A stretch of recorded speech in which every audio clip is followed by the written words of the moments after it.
Well, hey there, it is Tuesday, and you know what that means? Time for a Tuesday's tip.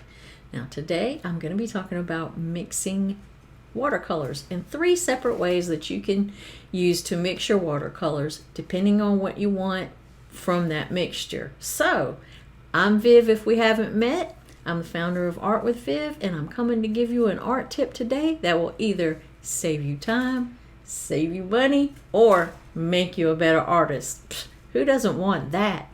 So come on, let's dive in. So the first method is physical mixing, and that just means mixing 2 equal amounts or closely to equal amounts of color on your palette. In this case, I have an example here where I mixed blue and yellow to get green.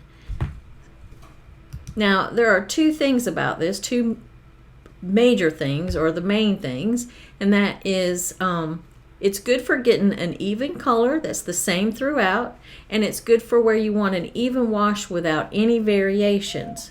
But caution, because it can appear flat, dull, and lifeless. So be sure that you know where you're wanting to put this and how it's going to look in your overall painting. The second way is to layer or glaze, layering or glazing, and that just means applying a layer of color over another color. So one thing about this, one big tip, is to be sure each layer is dry before painting over it with another color. Again, here I used yellow and blue. I painted the yellow and then I let that dry completely, and I painted the blue over it to get green in the center, as you can see. So that's one way, another way to mix colors.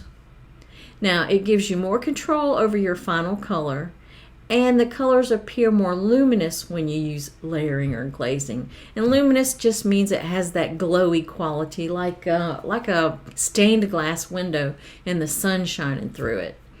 But caution, you can create mud if your layers aren't completely dry before you apply another layer, or if you use too many colors to layer. If you have, I would suggest no more than 3 different colors when you're trying to glaze something.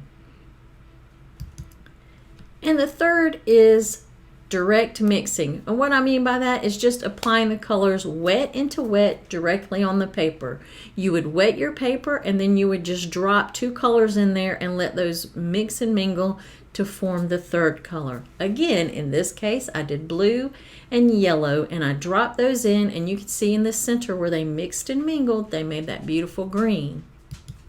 So this one will give you the most variation, this method. It will give you the most variation of color and is very lively and dynamic. But caution, you can get unexpected results or undesirable results if too many colors are used. Again, you can create mud, and we don't like mud. So I hope you've enjoyed today's Tuesday's tip. Again, if you want more from me, I got a free tutorial how to paint this beautiful butterfly. It's right on my website, www.artwithviv.com. You'll get 5 step-by-step videos. You get the outline drawing to trace. You get the complete supply list. You get the reference photo, as well as you get some bonus videos how to work with masking fluid and how to transfer your drawing. So I hope that you go take advantage of this free offer. It's right on my website. Again, that's www.artwithviv.com. I think that's right. Pretty sure. So until next Tuesday's tip, I will see you, and happy painting. Talk soon.